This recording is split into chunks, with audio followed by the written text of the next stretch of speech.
Pare tudo o que você está fazendo. Eu preciso te fazer uma pergunta que ninguém teve coragem de te fazer antes. Se você morresse amanhã, o que sobraria de verdade da sua vida? Os objetos? Os gadgets? O carro financiado? A casa com parcelas que vencem todo dia 15? Ou sobraria algo que não tem preço? Tempo, presença, paz? Eu sei que essa pergunta dói, mas é exatamente ela que um homem chamado Arthur se fez num hospital, sozinho, com eletrodos no peito e olhos fechados, aos 45 anos. E a resposta que ele encontrou não estava em nenhum livro de autoajuda, em nenhum guru de investimentos, em nenhum curso caro. Ela estava na decisão mais contraintuitiva que alguém pode tomar. Ele decidiu ter menos, e foi aí que ele se tornou verdadeiramente rico. Se você sente que o tempo está passando rápido demais, que o dinheiro some antes de sobrar, que a vida está te consumindo em vez de te nutrir, fique até o final desse vídeo. Porque o que você está prestes a descobrir pode ser o ponto de virada que você estava esperando. Nosso mistério começa com a figura de Arthur, um homem que na superfície parecia ter tudo. Aos 45 anos, Arthur era um executivo brilhante em uma das maiores empresas de tecnologia do país. Seu salário era astronômico, sua casa em um condomínio de luxo, seus carros importados. Ele era o epítome do sucesso, o modelo que muitos almejavam. Mas por trás da fachada polida e do sorriso forçado, Arthur vivia um inferno particular. O tempo, aquele bem precioso que ele tanto buscava otimizar nos projetos da empresa, era seu maior inimigo pessoal. Ele não tinha tempo para a família, para os amigos, para si mesmo. Cada dia era uma corrida contra o relógio, uma maratona exaustiva para manter um padrão de vida que, paradoxalmente, o estava consumindo. O estresse era uma sombra constante, a ansiedade, uma companheira fiel. Ele se sentia preso em uma gaiola dourada. E o pior, não via saída.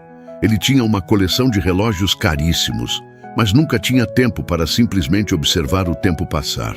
Sua mansão, cheia de objetos de design e tecnologia de ponta, parecia mais um museu impessoal do que um lar. Ele comprava compulsivamente, buscando preencher um vazio que o consumo apenas ampliava. Cada nova aquisição trazia um prazer efêmero, seguido por uma sensação de culpa e mais vazio. Ele estava endividado até o pescoço. Não por não ter dinheiro, mas por gastar de forma descontrolada para sustentar um estilo de vida que não o representava, mas que ele sentia que precisava manter para ser aceito, para ser visto como bem-sucedido. A pressão social era esmagadora.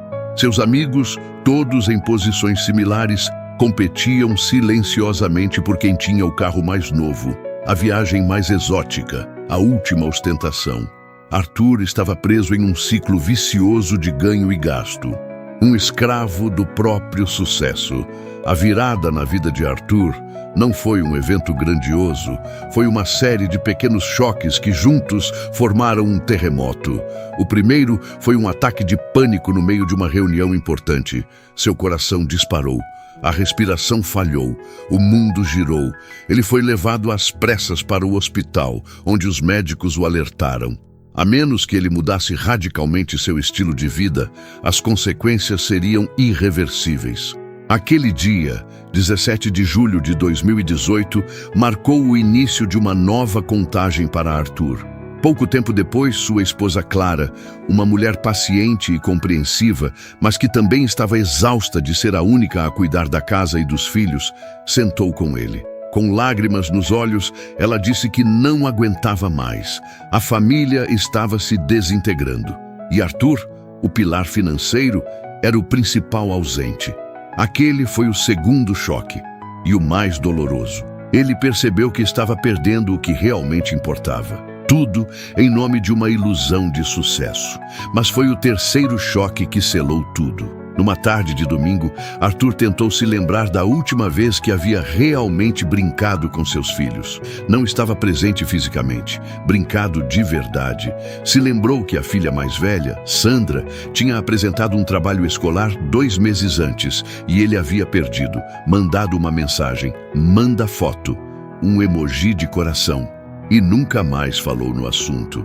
Sandra guardou o trabalho na gaveta do quarto, com uma nota grudada que dizia: "Pro papai ver quando tiver tempo".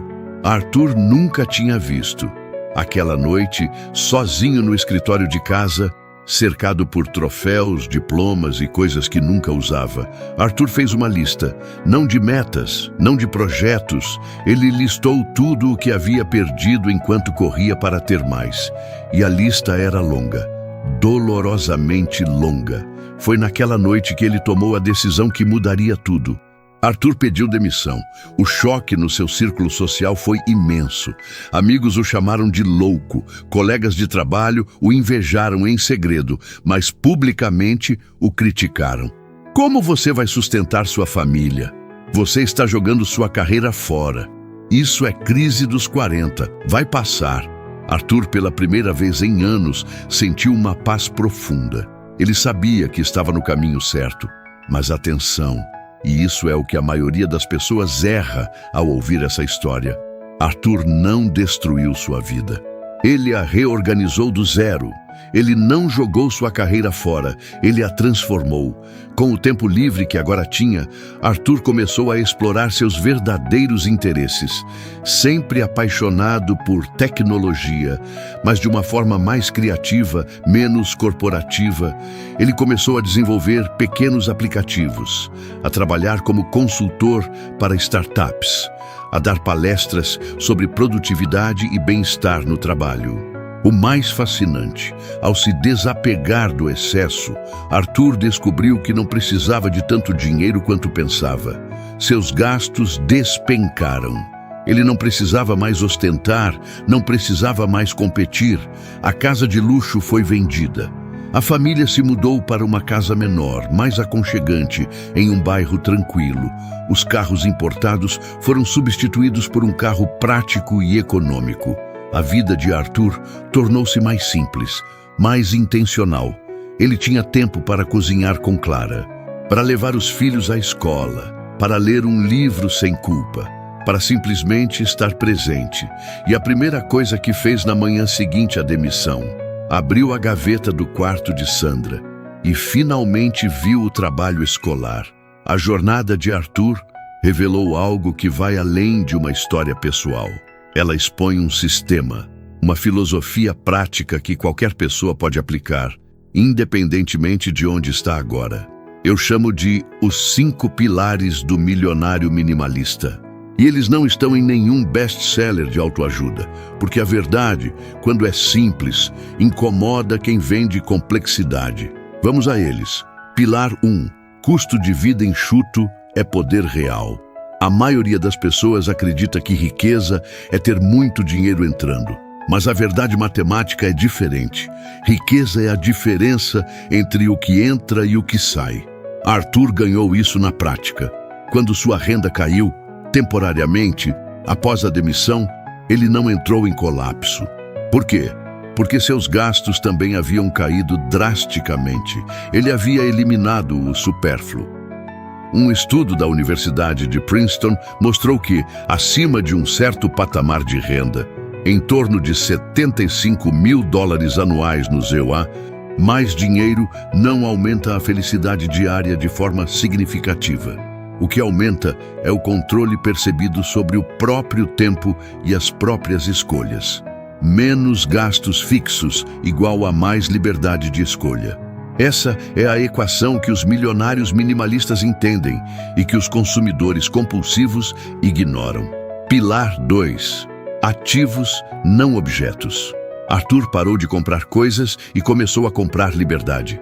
Cada real que deixava de ir para uma compra por impulso ia para um ativo, um fundo de investimento, um curso que gerava mais clientes, o desenvolvimento de um produto digital que vendia enquanto ele dormia. A mentalidade mudou de o que posso ter para o que pode trabalhar por mim enquanto não estou trabalhando. Renda passiva não é mito, é matemática, mas ela só se torna possível quando você para de gastar tudo o que entra e começa a desviar parte disso para ativos que se multiplicam. Arthur não ficou rico de um dia para o outro, mas em 3 anos, sua renda passiva cobria 60% das despesas mensais da família. Em 5 anos, cobria 100%. Hoje, ele trabalha porque quer, não porque precisa. Pilar 3. O tempo é o único ativo não renovável. Dinheiro perdido pode ser recuperado. Saúde comprometida, muitas vezes, não. Mas tempo nunca volta. Arthur passou anos vendendo seu tempo por dinheiro e usando o dinheiro para comprar coisas que consumiam mais do seu tempo. Um carro importado que precisava de manutenção cara. Uma casa grande que exigia funcionários e reparos constantes. Um estilo de vida que exigia mais horas de trabalho para ser sustentado. Era uma armadilha circular, e ele só percebeu quando parou. O minimalismo devolveu a Arthur o bem mais valioso que ele possuía: o controle sobre seu próprio tempo. Ele começou a calcular cada decisão financeira em horas de vida. Uma compra de R$500 não era R$500, era 5 horas do seu trabalho. Valia essas 5 horas? Às vezes sim, na maioria das vezes não. Quando você começa a ver dinheiro como tempo materializado, sua relação com o consumo muda para sempre. Pilar 4. Curadoria de relações e compromissos. Arthur percebeu que estava gastando tempo e energia com pessoas que não o edificavam, com compromissos que não faziam sentido para quem ele estava se tornando. Ele não as descartou da noite para o dia, mas redirecionou seu foco para quem realmente importava, quem o apoiava, quem o inspirava, quem o fazia crescer. Essa curadoria social, essa palavra pode parecer fria, mas o conceito é profundamente humano. Libertou-o para aprofundar laços significativos, em vez de manter uma vasta rede de contatos superficiais que drenavam sua energia sem nada oferecer de volta. O mesmo se aplicou a compromissos profissionais. Ele aprendeu a dizer não. Um não, dito no momento certo, vale mais do que 1000 sims, dados por medo ou obrigação. Pilar 5. Redefinir sucesso. Esse é o pilar mais difícil, porque significa ir contra tudo o que a sociedade, as redes sociais e o sistema de consumo tentam te ensinar, desde que você era criança. Para o mundo de antes, Arthur era um fracasso, sem bens, sem status, sem o carro que impressionava, sem a mansão que intimidava. Para ele, sucesso passou a ser outra coisa: a liberdade de escolher, a paz de espírito, a presença com as pessoas que amava, a saúde que havia negligenciado, o propósito que havia trocado por um salário. E quando sua bússola passou a ser interna e não baseada na validação de outros, algo surpreendente aconteceu. Ele ficou feliz, genuinamente feliz, pela primeira vez em décadas. Aqui está o paradoxo central da história de Arthur, e talvez o mais importante que você vai ouvir nesse vídeo. Ao parecer perder para o mundo, Arthur ganhou tudo o que o mundo não consegue vender. Sua riqueza não estava mais em bens materiais. Estava em tempo, liberdade, paz de espírito e nas relações que havia negligenciado por tanto tempo. Ele não tinha milhões em carros ou mansões, mas tinha milhões em qualidade de vida. A filha Sandra, hoje com 14 anos, toca violão. A Arthur assiste a todos os recitais. Clara voltou a sorrir, do jeito que sorria quando se conheceram, com aquele sorriso espontâneo, sem esforço, sem peso. O quarto das crianças, antes abarrotado de brinquedos descartáveis, virou um espaço de livros, blocos de montar e histórias inventadas juntos. A criatividade das crianças floresceu, o foco melhorou. A ansiedade que os pequenos também começavam a apresentar, reflexo do caos doméstico de antes, desapareceu. Arthur tornou-se um consultor respeitado, não porque ostentava, mas porque tinha algo raro: clareza, perspectiva, presença. E as empresas pagam bem por isso. Ele não virou um eremita. Virou um estrategista de vida e de finanças.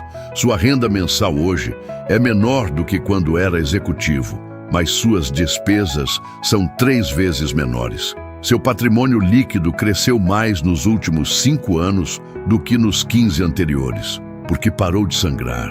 A história de Arthur não é exceção, é padrão.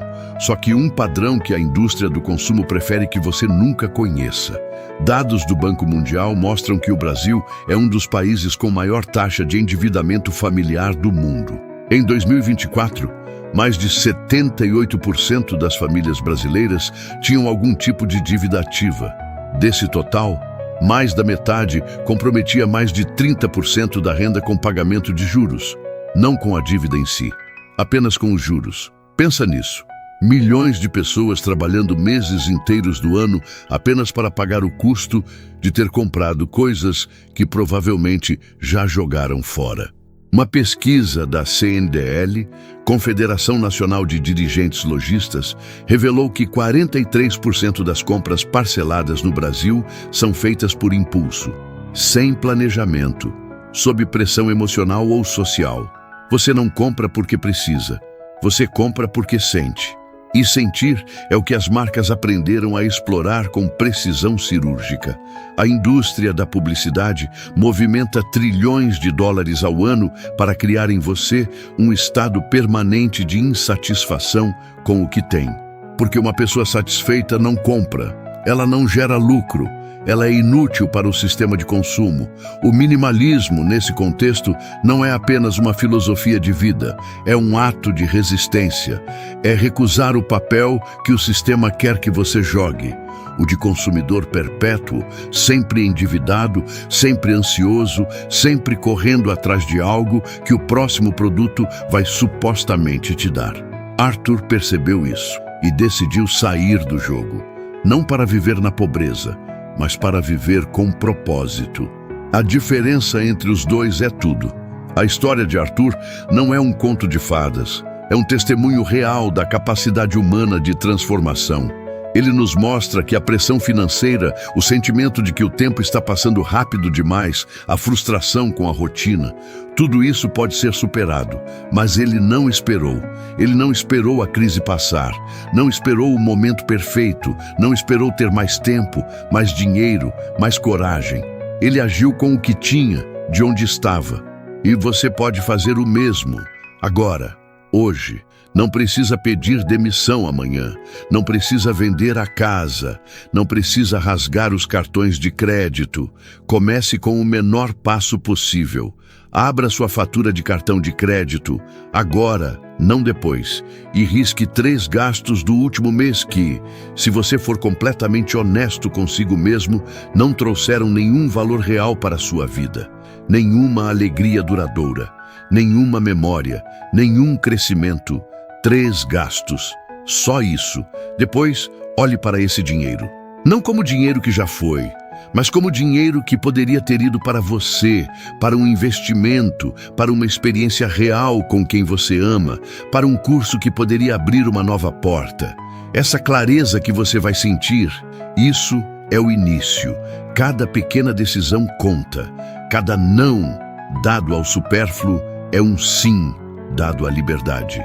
Cada real economizado com consciência é um tijolo na construção da sua segurança financeira. Arthur não fez tudo de uma vez. Ele fez uma coisa de cada vez, mas nunca parou.